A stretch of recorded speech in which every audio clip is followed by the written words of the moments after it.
Consolidated fund of India அப்படின்னா நம்ம கவர்மெண்ட்டுக்கு வந்து ரெவன்யூ அப்படிங்கிறது ரொம்ப முக்கியம். அது ஸ்டேட் கவர்மெண்ட்டாகவும் இருக்கலாம், இல்லை சென்ட்ரல் கவர்மெண்ட்டாகவும் இருக்கலாம்.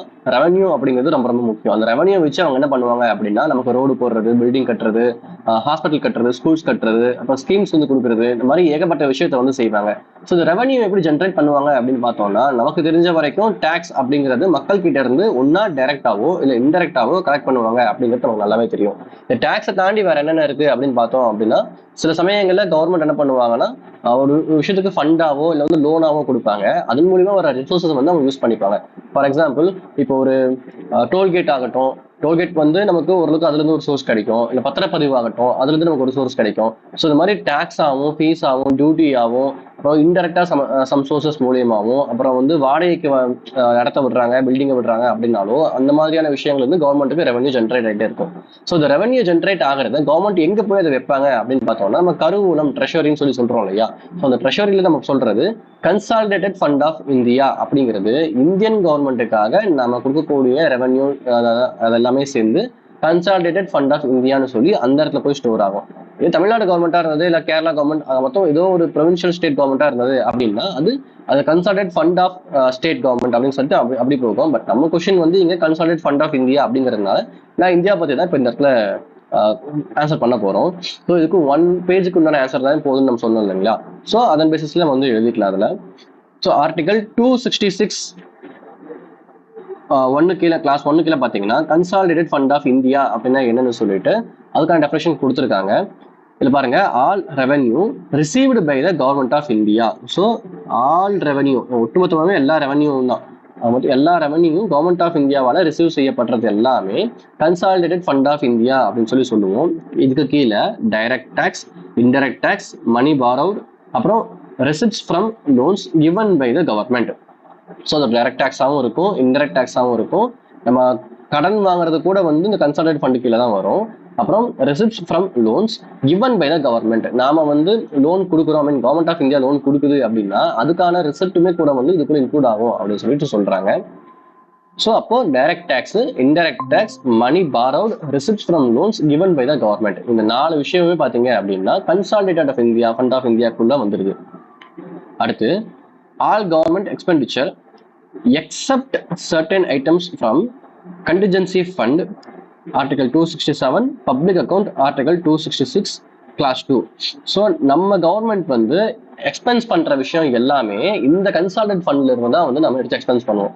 சரி, இப்போ நான் சொல்லிட்டேன் இல்லையா, எல்லா ரெவன்யூ எங்கே போய் ஜென்ரேட் ஆகும், எங்கே போய் ஸ்டோர் ஆகும் அப்படின்னு பார்த்தோம்னா கன்சாலிடேட் ஃபண்ட் ஆஃப் இந்தியாவில் போய் ஸ்டோர் ஆகும். அதை வச்சு என்ன பண்றோம் நம்ம சொல்லியிருந்தோம், இந்த மாதிரி பில்டிங் கட்டுறது, வாட் எவர் கவர்மெண்டோட ஸ்கீம் வந்து இம்ப்ளிமெண்ட் பண்றதுக்கு அந்த ஃபண்ட்ல இருந்து யூஸ் பண்ணுவோம் அப்படிங்கிறது நம்ம சொல்லிட்டோம் இல்லையா. ஸோ அதை வந்து நம்ம எக்ஸ்பெண்டிச்சர் அப்படின்னு சொல்லி சொல்லுவோம். இப்போ இன்கம் ஜென்ரேட் ஆகுது, அதை நான் எக்ஸ்பென்ஸ் தானே பண்ணுவேன். ஸோ கவர்மெண்ட் வந்து ஃபண்டை ஜென்ரேட் பண்ணி வச்சுக்கிறாங்க கன்சாலிடேட் ஃபண்ட் ஆஃப் இந்தியாவில், அதுல இருந்து தான் வந்து அமௌண்ட் எடுத்து ஸ்பெண்ட் பண்ணணும் அப்படின்னு சொல்லி சொல்றாங்க. ஸோ இந்த மாதிரி கவர்மெண்ட் ஆஃப் இந்தியாவுக்கு மொத்தம் 3 வகையில ஃபண்டை வந்து அவங்க எக்ஸ்பென்ஸ் பண்ண முடியும். எதுக்காக அப்படின்னா கன்சாலிடேட் ஃபண்ட்ல இருந்து எக்ஸ்பென்ஸ் பண்ண முடியும், கண்டிஜென்சி ஃபண்ட்ல இருந்து எக்ஸ்பென்ஸ் பண்ண முடியும், அடுத்து பப்ளிக் அக்கௌண்ட்ல இருந்து எக்ஸ்பென்ஸ் பண்ண முடியும். ஸோ இந்த 3 விஷயத்துல இருந்து கவர்மெண்ட் ஆஃப் இந்தியாவால எக்ஸ்பென்ஸ் பண்ண முடியும்.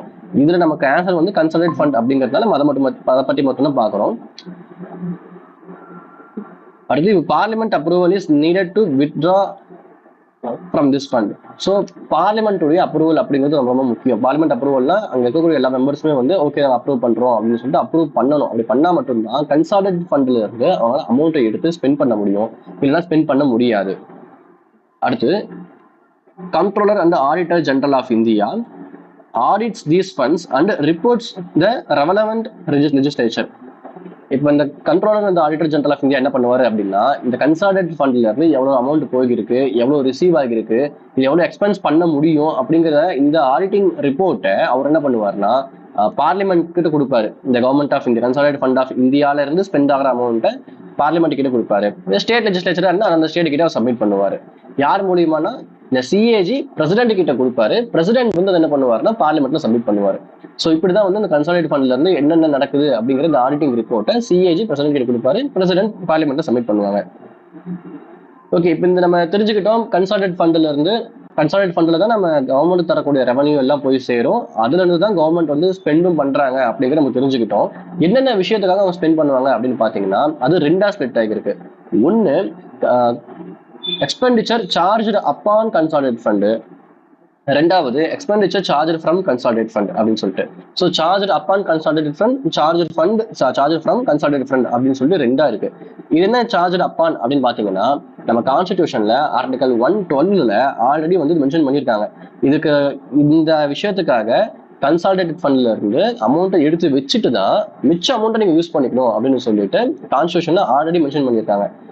சார்ஜ் ஃப்ரம் கன்சாலிடேட் ஃபண்ட் அப்படின்னா இந்த ஆல்ரெடி எடுத்தது போக மிச்சம் எவ்வளவு அமௌண்ட் இருக்கோ அதை வச்சு வேற வேற விஷயத்துக்கு யூஸ் பண்ணிக்கிறது தான் charge from consolidate fund.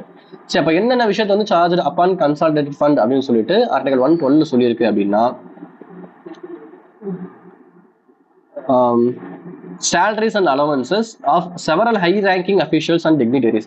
So ஓரளவுக்கு அதிக லெவல்ல யாரெல்லாம் பொசிஷன்ல இருக்காங்களோ அவங்களுக்கான சேலரி, இன்கம், அப்புறம் அவங்க பண்ணக்கூடிய எக்ஸ்பென்சஸ் எல்லாமே வந்து இதுல இருந்து தான் போகும். For example president, vice president, அப்புறம் speakers of Lok Sabha, deputy speaker of Lok Sabha, supreme court ஜட்ஜஸுக்கான பென்ஷன் சேலரி, ஹை கோர்ட் ஜட்ஜஸுக்கான பென்ஷன் மட்டும், அப்புறம் கம்ப்ட்ரோலர் ஆடிட் ஜெனரலுக்கான சேலரி, அலவன்ஸ், பென்ஷன், அப்புறம் நம்ம ஜட்மெண்ட் தர மூலியமா ஜட்மெண்ட்டுக்காக சில விஷயத்த வந்து கவர்மெண்ட் ஃபண்ட் கொடுங்க, இந்த ஜட்மெண்ட் மூலியமா அமௌண்ட் கொடுக்குன்னு சொல்லி ஜட்மெண்ட் சொல்லுவாங்க இல்லையா, ஸோ அதுக்கான அமௌண்ட். அப்புறம் இதெல்லாம் தாண்டி பார்லிமெண்ட் சில சட்டத்தை இயற்றி இந்த சட்டத்துக்காக வந்து கன்சாலிடேட் ஃபண்ட்ல இருந்து சார்ஜ் அப்பான் பண்ணிக்கணும்னு சொல்லுது அப்படின்னா அந்த விஷயத்துக்காகலாம். ஸோ ஆக மொத்தம் இந்த நான் சொன்ன மேற்கொண்ட விஷயம் எல்லாமே சார்ஜ் அப்பான் கீழே வந்துடும். இதை தாண்டி வேற ஏதாவது சொல்றாங்க அப்படின்னா சார்ஜ் ஃப்ரம், இதெல்லாம் தாண்டி வேற ஏதாவது செலவு பண்ணணும் அப்படின்னா அதுக்கப்புறம் பார்லிமெண்ட் மூலியமா அப்ரூவல் வாங்கி தான் பண்ணணும். நான் சொன்ன இந்த சார்ஜ் அப்பானு சொன்ன இந்த விஷயத்துக்கு பார்லிமெண்ட்டுடைய அப்ரூவல்லாம் தேவையில்லை. இது ஆல்ரெடி கான்ஸ்டிடியூஷனே மேண்டேட் பண்ணதுனால இந்த விஷயத்துக்கு பட்ஜெட் போடும்போது முதல்ல எடுத்து வச்சுட்டு தான் அடுத்த விஷயத்துக்குலாம் அவங்களாம் ஸ்பெண்ட் பண்ணணும். ஓகே, இன் ஷார்ட் நான் என்னன்னு சொல்லிடுறேன் மறுபடியும்.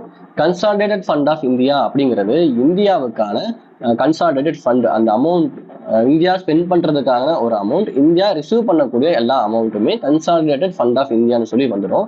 இது கவர்மெண்ட் ஆஃப் இந்தியாவுக்கு மட்டும்தான் வரும். ஸ்டேட் லெஜிஸ்லேச்சருக்கு அந்தந்த ஸ்டேட்டுக்குன்னு சொல்லி தனித்தனியா கன்சாலிடேட்டட் ஃபண்ட் ஆஃப் ஸ்டேட்னு சொல்லி தனித்தனியா இருக்கு. நம்ம கொஸ்டின் பார்த்தீங்கன்னா கன்சாலிடேட்டட் ஃபண்ட் ஆஃப் இந்தியா அப்படிங்கிறதுனால இந்தியா கிட்ட மட்டும்தான் நம்ம வந்து பார்க்க போறோம்.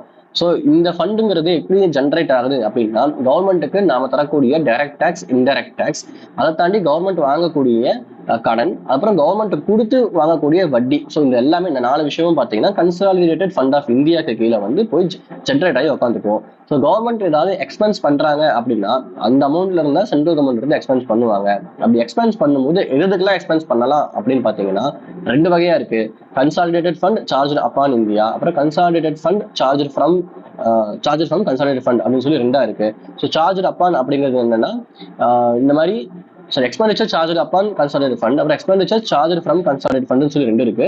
சார்ஜ் அப்பான் கன்சாலிடேட் ஃபண்ட் அப்படின்னு என்னன்னா ஆல்ரெடி கான்ஸ்டிடியூஷன்ல மேண்டேட் பண்ணி வச்சிருப்பாங்க, இந்த விஷயத்துக்கு தான் நீங்க வந்து ஸ்பெண்ட் பண்ணியே தான் ஆகணும் அப்படின்னு சொல்லிட்டு. ஸோ அந்த மேண்டேட் பண்ண விஷயத்துக்காக நம்ம வந்து பார்லிமெண்ட்ல அதை பாஸ் பண்ணுங்கிற அவசியம்லாம் இல்லை. அமௌண்ட்டை எடுத்து வச்சுட்டு தான் மற்ற வேலையை பார்ப்போம். இது charge upon consolidate fund. Expenditure charge from consolidate fund அப்படிங்கிறது என்னன்னா இந்த எடுத்து வச்ச விஷயத்தை தவிர்த்து வேற ஏதாவது விஷயத்த கவர்மெண்ட் கொண்டு வராங்க அப்படின்னா அவங்க அதுல இருந்து பாஸ் பண்ணணும், பார்லிமெண்ட்ல போட்டு பாஸ் பண்ணணும். அப்படி பாஸ் பண்ணா அது வந்து வெளியே வரும். ஸோ இது charge from consolidated fund. So இதை தாண்டி பாத்தீங்கன்னா